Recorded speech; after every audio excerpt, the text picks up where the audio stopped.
Mind works in shifts, strange creatures live inside your head, show no mercy, give no ground. Force your fingers to do their bidding, writing down their thoughts in your loose leaf notebook. The city is your slaughterhouse. Like a wife, it accommodates your moods. Doesn't seem to mind you giving her a bad name. You walk the streets like a vampire, lapping up your own blood on nights when blood transfusions are not enough. The next poem I actually wrote 14 years ago. I've been going back in time ever since, but going back in time.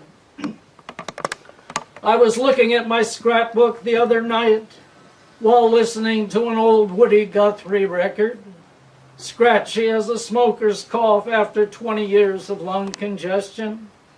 And there I was in my youth, traveling from California to Arizona and places further west, heading in so many directions it was like getting lost in the trick mirrors at the fun house.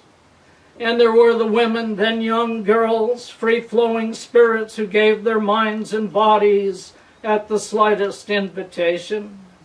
And nights, too, lying alone in tangled sleep, feeling like a deer caught in barbed wire, or sitting hunched over, cold and disheveled, at the local Greyhound station, fighting off the eyes of leering men who preferred boys to women. Now, 62, I realize I was there and back so fast, like a derailed train running out at track. Returning home, carrying my life in a knapsack. The days, the months, the years hung out to dry, like your mother's washing on a frail clothesline. You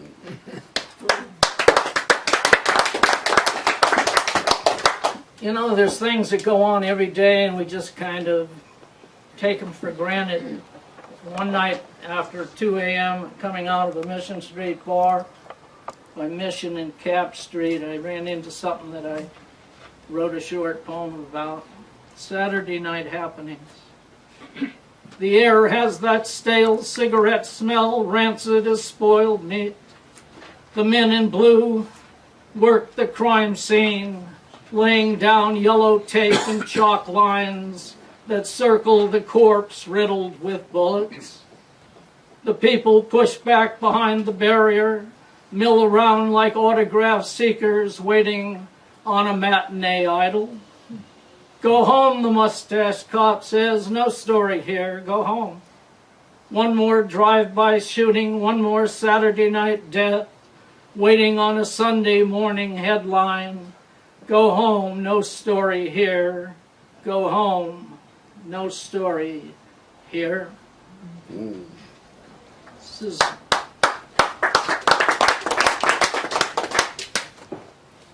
I wrote this, and I forget what bar I wrote this in. It could be any bar, but it's on Mission Street, where I used to hang around a long time ago. Mission Street bar. The coin disappears, the jukebox clicks, the record moves one notch. Drops in the direction of the tall young woman dressed in black leather motorcycle gear. I watch her move in rhythm as she massages the cue stick between her well-shaped legs. Puts out a cigarette in the palm of one hand as if to signal this pussy isn't meant for fucking with. As she makes her way to the back room like a Saturday night cowboy, leaves me alone with a half-finished drink and a dick in need of hard conversation. Get a little laugh call. Damn sleeping pills, they leave a dry taste in your mouth. This is a poem about South of Market before the beauty we see now. This was in the seedy district. Charlie Plymell, when he worked in on the docks in the early 60s, he told me they used to walk in pairs and they always had their hook in prominent view. But I drank heavy in those days and did areas I probably shouldn't have been in. South of Market. You can see from the look in his eyes, the scar on his face, he's someone you don't want to mess with. His eyes survey the scene like a periscope. He's a two-bit thug looking for action, an old beat cop looking for a head to bash. His women are mean and lean, bred on the S&M scene, with tattooed flesh and black mesh.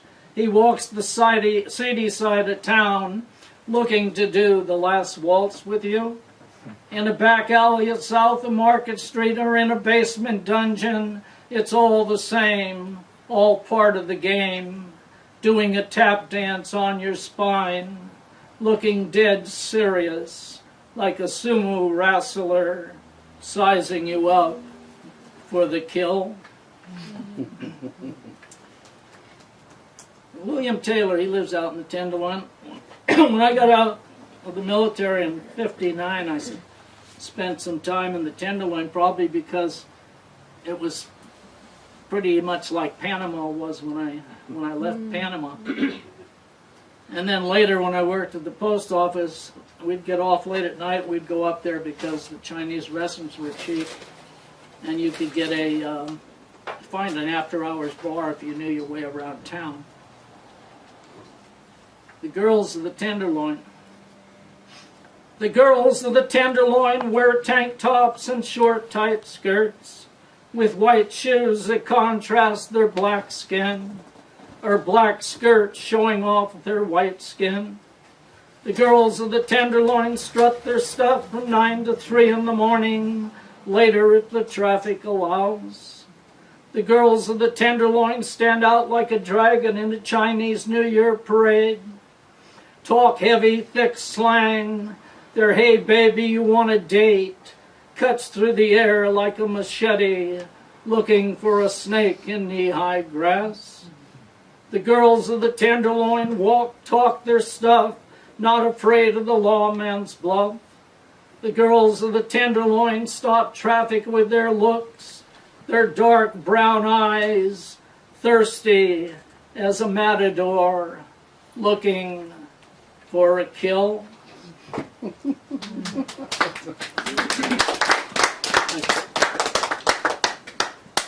This poem's about a Vietnam vet, homeless man who I stopped and had a conversation with, and he showed me a photograph that still sticks in my mind. I just call him Bill. He keeps a photograph tucked inside his shirt next to his heart. 3 soldiers smiling, smoking cigarettes. A Viet Cong in black pajamas hangs upside down from a pole, gutted like a fish. Flesh nailed to Jesus-like cross needs no caption. Guilt shadows him in doorways and under freeways where he makes his home. Incoming artillery tears at his nerves, pieces of flesh stuck to bamboo, like a piece of meat thrust into a tiger's cage. Vietnamese peasants suspected Kong haunt his dreams like a faceless Santa Claus, leaving behind a bag of body parts under a scorched Christmas tree.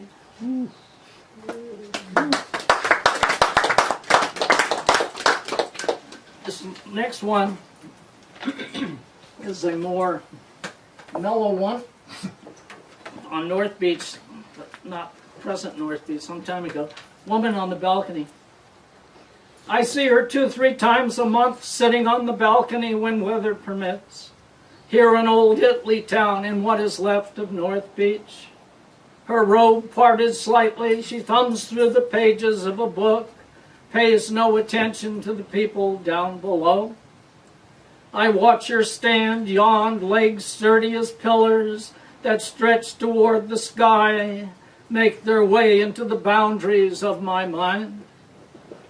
My eyes beg to read the pages she turns with sensual fingers, wanting one quick look, one intimate journey into the pages, into the space between the parting of her robe. A journey to forbidden places, a flight back home to another place, another world. high on a balcony, where I too ignore the people coming and going down below.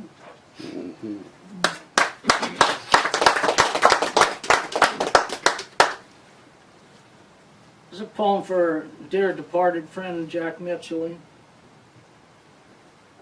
He was the high note of a wailing saxophone, the spark that ignites a fire. He was a shot of tequila, a glass of imported beer, a shaman, a vagabond poet shuffling words like a riverboat gambler. Ravaged by illness, ravaged by time, he painted his visions on canvas in parks, in bars, in coffee houses. His poems singing out across the streets of America, pure genius, pure innocence, spinning words that hung in the air like a hummingbird drunk on the pollen of life. Two poems here. Old Italians of Aquatic Park. The old Italians of Aquatic Park are dying or dead. They spend their days playing bocce ball, Lady Death striking them down like bowling pins. The old men of Aquatic Park are steeped in tradition, dark-skinned, dressed in sports shirts and loose-fitting slacks, looking like bit actors in a 1950 movie, dancing the last waltz on the deck of the Titanic. The old men of Aquatic Park sit on hard wooden benches late in the afternoon, their eyes moving left, right, front, center, as if at a tennis match. They pause to feed the pigeons, use their hands like cutting knives to separate the crust from the bread, which they toss into the air like rice at an Italian wedding. They rise to brush the crumbs from the baggy trousers. One with a suit, vest, and tie pulls at the gold chain, holding his pocket watch tucked securely next to his heart. The old men of Aquatic Park have the smell of garlic and pasta embedded in their skin, Italy beating in their hearts. The old men of Aquatic Park are dying off with grace and dignity and a love for the old ways. There is something sad about being Americanized. There is something sad about growing old. The bocce ball rolls slowly along the lawn, comes to rest like a hearse parked next to an open grave. Funerals wait on them, flowers scattered like empty promises. The mourners grow fewer in number, their ranks depleted, file slowly into their cars, disappear into the shadows of late afternoon monotony. Bocce ball will resume in the morning. There are pigeons to be fed, wine to drink, stories to tell, the thirst of life masked in the face of death.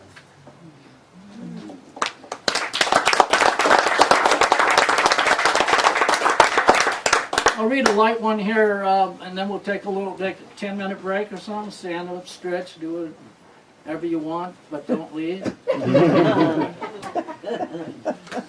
Some of you, Paul might remember this, but most of you here weren't in San Francisco during the readings they had in the 60s and late 60s, early part of the 70s, especially the marathon readings, which you might remember. One too many poets, one too many poetry readings. You can find them in the back room, poised for a quick exit. They are the first poets to read and the first to leave. They always have a pretty woman hanging on to their arm.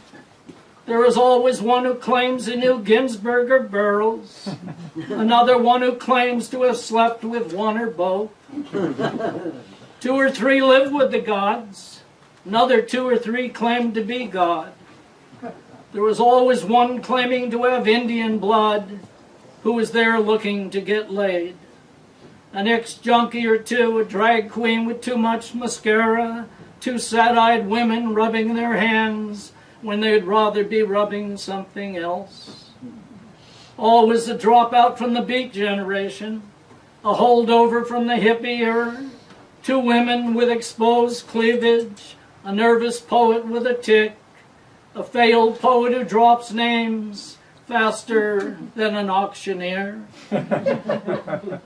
One poet who reviews poetry, one poet who's an editor, one poet who was an editor, one poet who wants to be an editor, one messiah, and one visiting out-of-town star. Thank you.